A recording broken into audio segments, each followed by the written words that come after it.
Hi guys, and welcome back to Pass and Move. And for today's episode in the Lively Liverpool series, we do start the third season in charge of Liverpool with a game against Chelsea in the English Community Shield.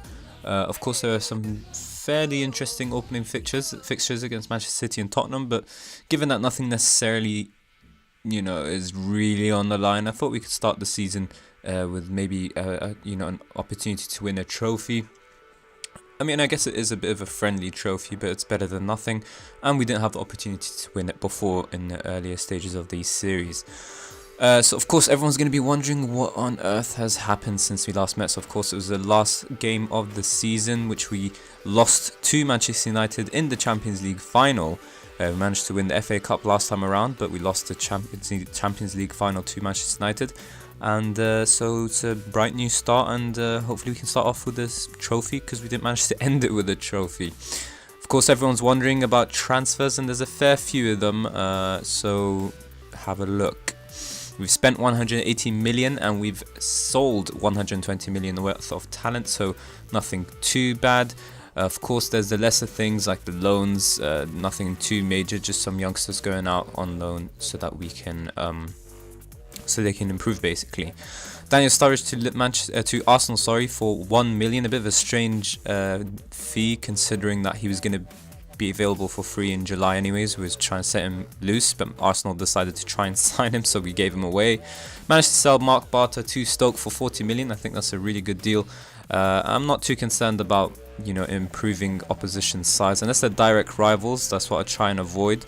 But in general, I love making the Premier League more competitive, so I have no issue selling Barter. We've got Robertson to Atletico Madrid as well for 24.5 million. The same fee for Joel Matip to Southampton.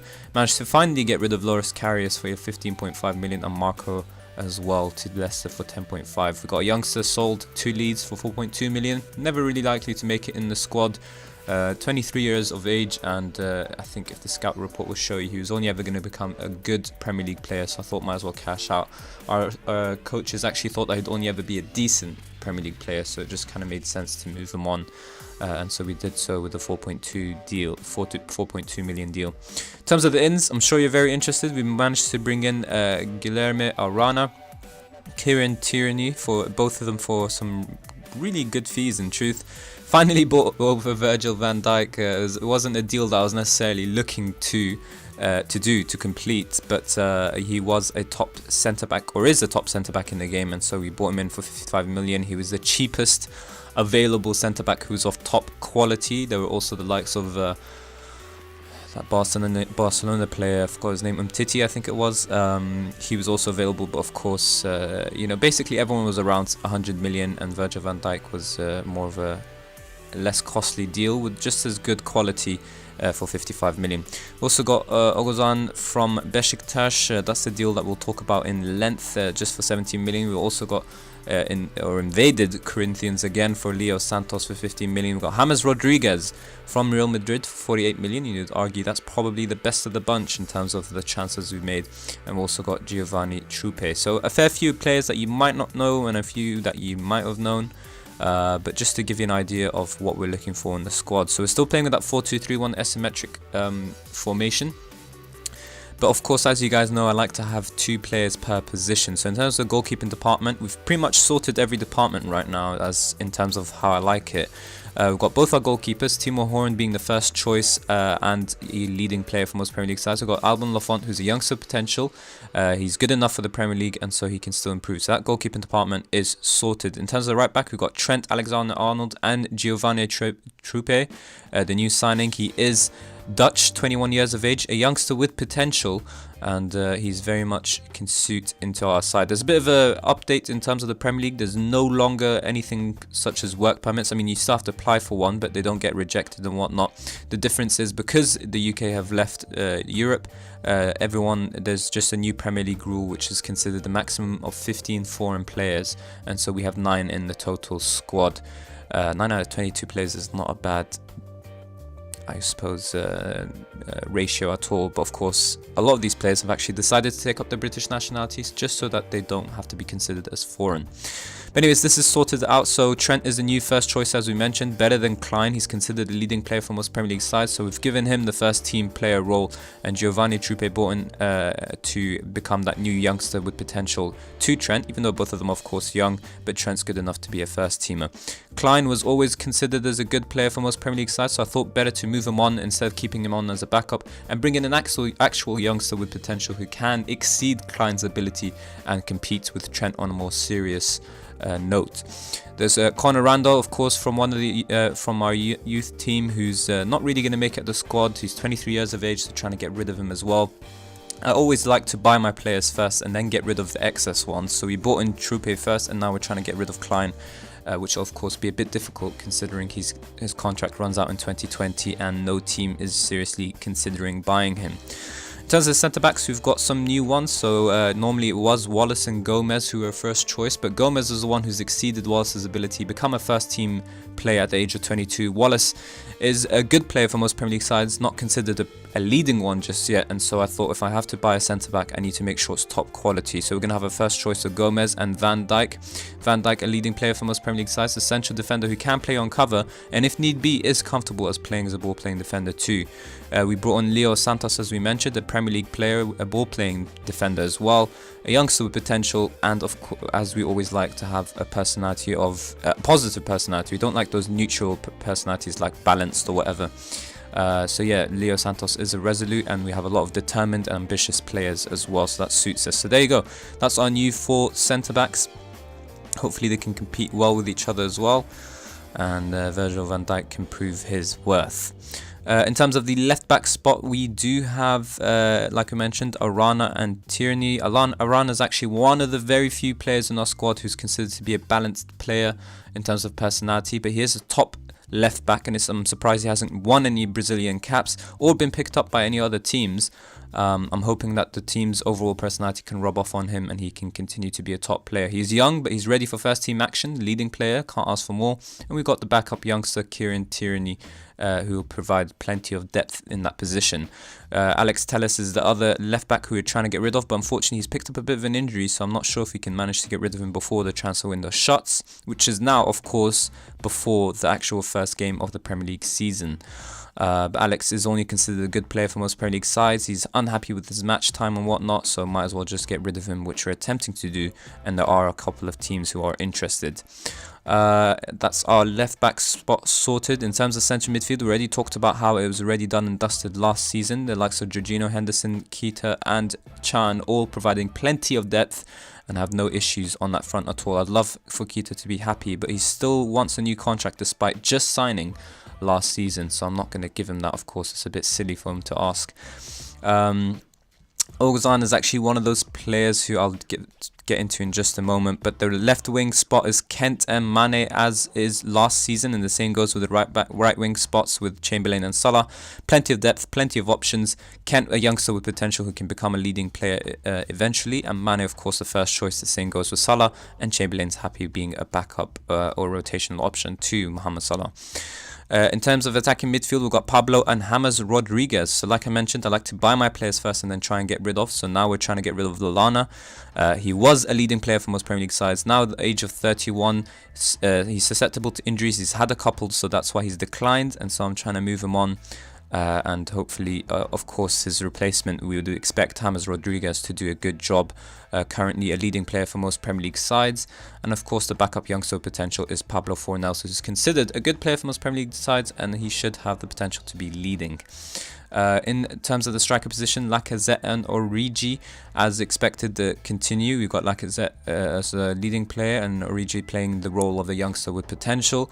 And we've also got a couple of academy players actually who are unfortunate to miss out on the first team. We've got Ben Woodburn, for example, who's ready for the Premier League, but he is an attacking midfielder left or a striker, and both roles are pretty much taken up, and so we don't necessarily need him at the moment. We do want him to stay at the squad, of course. He's considered a wonder kid, but we will loan him out, and there's a bid coming in from him for him from America as well as Ajax. And so if he does a good job at either team and continues improving, it'll get get to the point where we can no longer ignore him, and we'll have to include him in the first team. There is also the likes of Solanke, who's also considered ready for Premier League division of sides, but of course he's advanced forward. He's slot into our team very easily. I'd love to have him on board, but Origi is still considered a better player, and so he's considered a better backup youngster with potential. So again, we're going to try and loan out Solanke, who didn't have the best of seasons last year on loan at Crystal Palace, so we're hoping he'll do better this time around. I think there's the likes of Harry Wilson as well. No, Harry Wilson's a championship player. It's Sheyi Oyo, who's considered a decent player for most Premier League sides. He's not necessarily going to be a first teamer considering his potential is only a good player, but if he can exceed it, then he'd be very welcome. But of course, there's no space for him at the moment in our side. So those are in terms of the youngsters. In terms of that player that we've mentioned earlier, who we brought in, Ozan, who we brought in for quite a huge fee.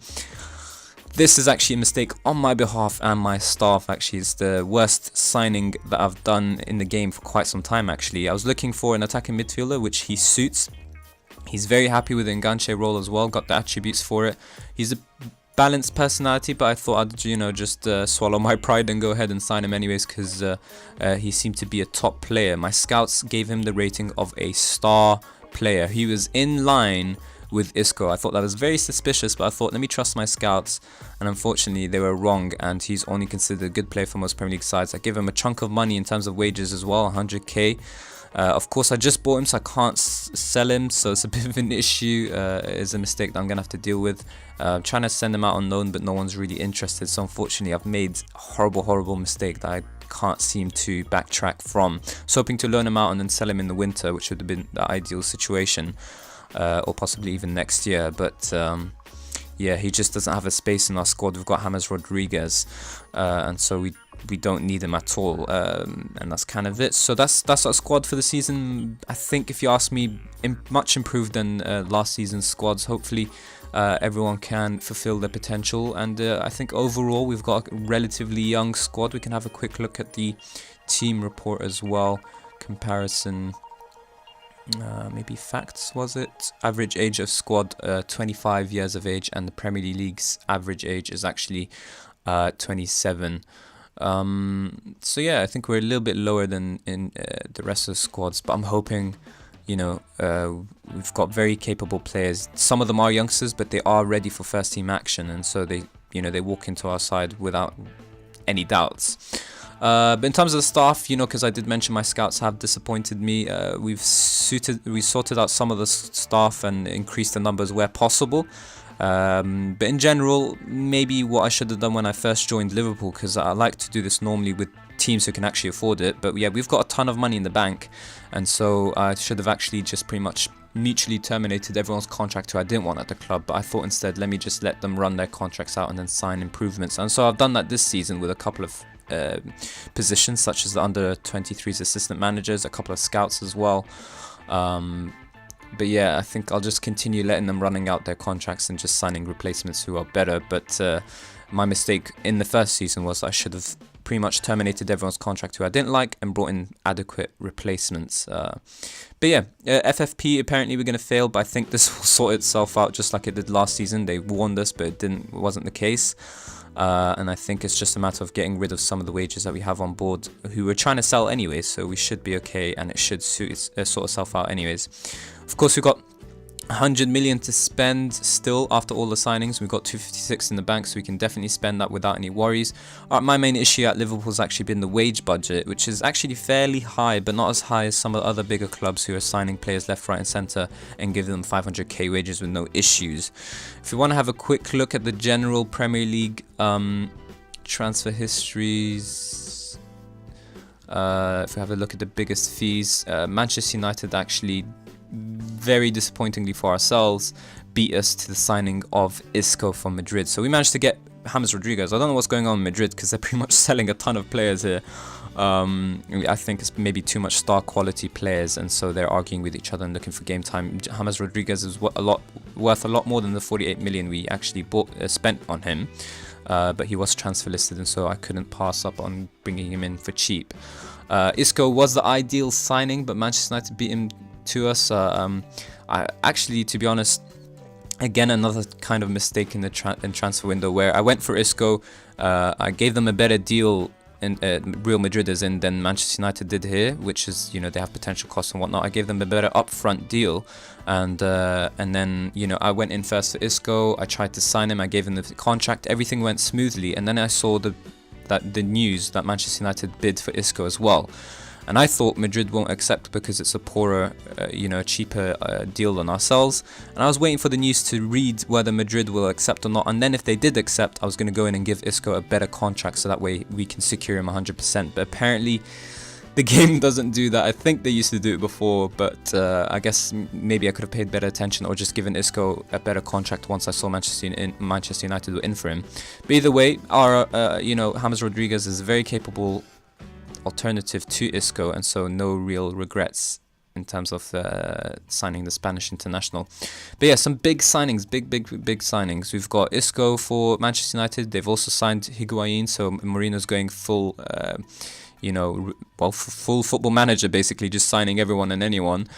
Chelsea also getting Cancelo. You got Jesus Vallejo going to City. Some very decent signings here, and so we're gonna have to be careful. In terms of the Premier League, the board only expect Champions League football, but again, this is a final season I'm giving to Liverpool, and so I've told my players I want the Premier League title. Some of the, actually 3/4 of my squad agreed with me, and only a quarter of them complained. It was more like the newbies who were saying, "Oh, let's take it one game at a time."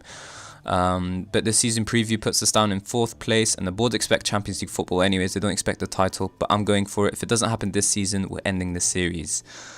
But that's kind of it. I think we can just go ahead and get into today's game. I think you can always pause any of the screens and have a look at the squads and whatnot, but I think we're in much better position this time around, and I'm much more confident in the ability of my squad, I think we can do it this time around. It's going to be very challenging, very difficult, but I think we'll be okay. I've got a little note here on Mane, if you've noticed. I've tried to give him a contract extension because it ends in 2021. I like to give my players new contracts when they're 2 years away from finishing their own. That way I'm in an ideal position. But Mane, of course, complained about leaving many times before, and so his agents refused to talk to me. I'm hoping later on in the season I can still give him a contract, so that's why I left the note to make sure I don't forget to sign him an extension. In terms of the other first team squads players, the only other one is really Henderson. Everyone else is in good positions in their contracts. It's just some players complaining about their wages, which is very fair enough, like Kent complaining about earning just 6k despite being a backup youngster with potential. But I'm going to keep them at bay for as long as possible. The moment they complain, then I'll give them a contract extension or a renewal. The only real player that won't be doing that is with Keita, because of course we just signed him and he's less than 2 years away, and he's on more than 2 years away in terms of his contract ending, and he's on very decent wages. I'm not sure what he's complaining about. But yeah, I think we can go ahead. This is the team we're going with. We talked about the tactical tweaks we've made. It's really just attacking midfield, striker and left wing change of roles. So there's new partnerships that need to be built, and of course they need to be accustomed to the new roles as well. So we've got Rodomentor, Enganche and advanced forward. Hopefully that will bring us more goals into the team. So I think we'll go ahead and finally kick off. We'll talk more about who's starting, but in general we've gone with the best ability when available. It's only injuries that will keep us out. So we've got the first choice in Lacazette, first choice in Mane, first choice in Salah, first choice in James Rodriguez, who makes his debut. Again, first choices in Keita and Emre Can. First choice in Guilherme, who's also making his debut. Van Dijk, and then Leo Santos makes his debut ahead of Gomez because Gomez has had a bit of an injury. Trent Alexander-Arnold, the first choice and the captain, and Lafont is just our cup competition goalkeeper. So I think very capable side. We're going to be facing Chelsea's formation that we always seem to struggle with, so we have to be very much alive to it, and I'm hoping the better ability in our squad will help us today. But I'm hoping to get revenge against the side who have always proven to be our I forgot what the word was for it, but they're a bogus team, I suppose, and I'm hoping we can get our revenge. That's the team talk that I'm definitely going for. Let's hope the players turn their inspiration into a result on the field. So let's skip this little intro, make sure we've got replays on, and we're good to go. So new look side, tiny tactical tweak, and looks like it's pretty much the same old Chelsea in terms of when we had a look at the first starting 11. I didn't pay too much attention to it, but they've got a very similar side to how they have had last season when we faced them. Let's have a quick look now. Actually, they've got Mayer, for example. Zuma's back. Rudiger, Cancelo's a new signing. Guerrero, Drinkwater, Kante, Willian, Hazard, and Morata. Not too many big changes to the first 11. You'd argue a huge chunk of this starting 11 for ourselves weren't actually at Liverpool. Let me just pause that, sorry, for a second again. So Trent Alexander-Arnold, not actually of Liverpool when I first joined. He was someone who we had to send out on loan. Lafont's the same, Santos the same, Van Dijk the same, Guilherme the same. Chan was the first teamer. Keita didn't come until next season, so it's just Chan, that's 1. Salah, that's 2. Rodriguez, nope. Mane, that's 3. And that's kind of it. Out of 11 players within 3 seasons' time, we've only kept 3 of them. And that's kind of proven how the Liverpool job was bigger than I initially thought in terms of getting rid of Deadwood, making sure we have top players. And we're slowly getting there. I think we've got a good squad this season, like I mentioned, in comparison to previous seasons. And I think we have better star players and tactics that will suit our players a bit more than they did last season. I think Lacazette, he did a very decent job in that trequartista role, but he's much more suited as an advanced forward. I did want to get more goals out of him, and I think as an advanced forward you can expect him to score more. And it's just a role that naturally does get more goals, but I'm not a fan of what's going on here with Chelsea dominating the early stats, absolutely. I'm surprised we haven't seen a single highlight, and it's a bit worrying that we haven't had more than 1 shot, and let alone no shots on target, not too much possession. Chelsea very much dominating these early stages. The good news is, of course, that we haven't had any highlights, so it's good. Hazard's got very low fitness, so he can probably capitalise and try and give him a knock or 2. So, despite all Chelsea's domination, we get a set piece and we can try and cause some damage here. Emre Can finds Salah really well, so he's going to go for a shot himself. Loses out to Mayer instead. Mane can pick up the pieces really well. He should also be one of the players who enjoys his new Rodomentor role instead of the inside forward. It means he should be focusing more on goal scoring. Last season, Salah got really close there. Last season, Mane didn't score too many goals. Kent was the one who had a lot of impact there. Guerrero getting injured, which is good for us. But yeah, Mane didn't get too many goals. It was Kent who scored most of the goals because, of course, he was playing more. But at the same time, I felt like, as good as they are goal scorers, maybe we can extract even more from them by giving them the Rodomentor role, which suits our shorter passing method, as well as lets them focus literally just on goal scoring. And so, hoping to see more of that today. I think we can get in behind this very high flank line over here. We need to see a better improvement in the second half. I think I'll wanna tell my players off. We haven't really done anything. Neither have Chelsea, of course, but I feel like the way they're dominating, they're bound to score at any moment. So players are ready to walk through walls. I'm gonna go into attacking to try and see if we can improve those stats. But so far, not too bad at all. Some players making their debuts must be nervous. Guilherme, for example, is actually nervous. Chelsea with the ball though from the throw-in. Williams inside the box and lays it off to Kante, who takes a bit of a ridiculous shot, and thankfully that's over the bar. But we're going to have to be alive to things a bit better there. Some poor performances from certain players. I think you saw the average rating in the match. That's a poor ball, but Chan makes up for it, and Leo Santos, the ball-playing defender, can send Trent Alexander-Arnold on his way. Just needed a good delivery into the box. Mane at the far post. That's why we wanted him focusing on his goal scoring, but he's going to have to do better there. The first clear-cut chance of the game falls in our favour despite us starting horribly. And Mane couldn't score the very important, or what would have been a very important goal, because we haven't played at our best. But if we still won the game, that would have been really good. Kante, the best performer on the pitch so far. Going to make some substitutions. Mane and Rodriguez struggling, so I think I'll be bringing on Kent and taking off James Rodriguez as well. A bit disappointing, but you just have to kind of deal with it and move on. They haven't had quiet games, they've had poor games, and there's an immediate highlight after the substitutions. So you have to wonder, is it because the substitutions were the right ones or were they the wrong ones? Belotti, very dangerous player in FM18. He's going to try and get Chelsea into it. He's going to find his teammate here in a very dangerous position. Musenda, Lafont comes out to meet it and he puts in a really good save. But you have to say the defenders fell asleep And Chelsea's first clear-cut chance of the game has come in the 60th minute, but it's not over. The danger is not over from the set piece. Musonda with the delivery. Cleared, but it's just going to be another Chelsea corner. And will the game show that as well? I'm hoping that's the end of that highlight. Apparently not. This time it looks like Drinkwater is going to put in the ball. Just goes outside to Musonda, and he has a long-range shot that just goes out wide, and that's the end of that. So, definitely need to do a bit better. I think there hasn't been too many highlights, so I'm not too sure about what tactical tweaks to make. I think we can definitely keep the ball better in general. We've had 6 shots, but none of them are actually on target, so I think we can work the ball into the box a bit more. Chelsea have made all 3 substitutions already, and I'm going to bring on Jorginho instead of Keita, and see if that can swing the game in our favour. But I also want to work the ball into the box and see if that helps us a bit more. Playing on attacking, so we're going to be moving the ball a bit quicker, so it'll be a bit difficult to work the ball into the box, but I'm hoping we can still do that. So, oh, I forgot you can make several substitutions in the Community Shield. Great, they've made all 5 now.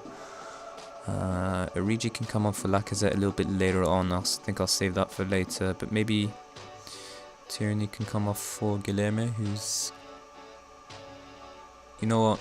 I want to go into overload, but Chelsea have had better games, so I'm not sure this is the best decision I'm going to make, but who cares? Let's gamble. Let's try and win the Community Shield and see what happens. I want to try and avoid using the 2 last substitutes until...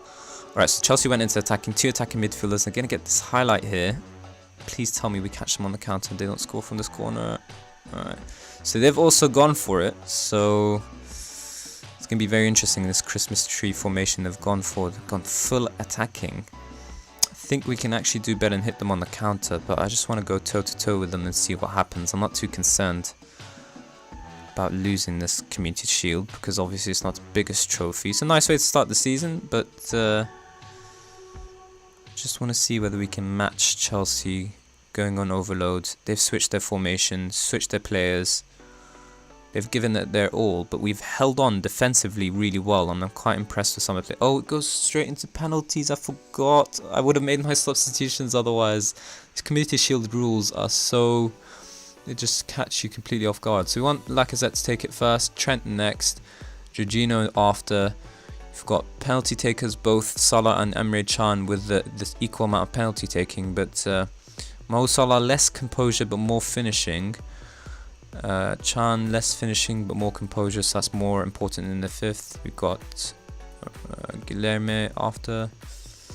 Composure is probably more important at this point. And I think that's what we're going to go for with penalties. I really love Lafont though in the game. I think he can definitely save us if our strikers miss. Like I said, please prove me wrong. But Lafont is a top goalkeeper, and I've been very impressed with him as a sweeper. Like I said, makes no mistake there, so it's good to see. And I'm hoping he can put in some good saves for us. So he's first up against Belotti, so going to be a difficult one to save, but hopefully he can do it. Come on, Lafont. Oh yeah, there you go. That's exactly what I'm talking about. He's a top goalkeeper. Really the most ideal backup you can get. And Chelsea going to go again here through Willian. It's a bit of a weird penalty taking system, but let's see how it goes. Lafont. This time Willian makes sure it's in an area that Lafont can't save. Can't blame the keeper really. Bottom corner and the penalty is always difficult to save. Maybe Trent can give a similar penalty. Oh yes. Perfect. Keeper can guess the right way all day there, but that's not going to be able. He's not going to be able to save it. And again, back-to-back Liverpool players now, and Jorginho has the opportunity to give us a proper lead. Come on, Jorginho. Straight at the keeper. What an idiot.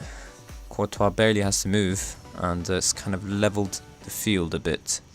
But maybe Lafont can save his teammates. Kante, the penalty taker for Chelsea. Come on. Bit too close to you, Lafont. You should have done better there, but penalties are always tough. Again, Chelsea with Christensen. Can Lafont make amends? Come on, you youngster. Yes, there you go. Knew it all the way. You could tell he was jumping already before Christensen even took his penalty. And the Egyptian Mo Salah has the opportunity to really give us a lead again. Oh, he squanders it as well though, and this is a bit of a mess. You think as a natural goal scorer he'd do better. Chan now this time, and I have no confidence in him. With a finishing of 10. His penalty taking is decent though, so... Ah, he scores it. Top bins. And I've done him an injustice by saying I have no faith in him. But this time it will be Chelsea who take the penalty. Either team missing twice, but we are in the lead.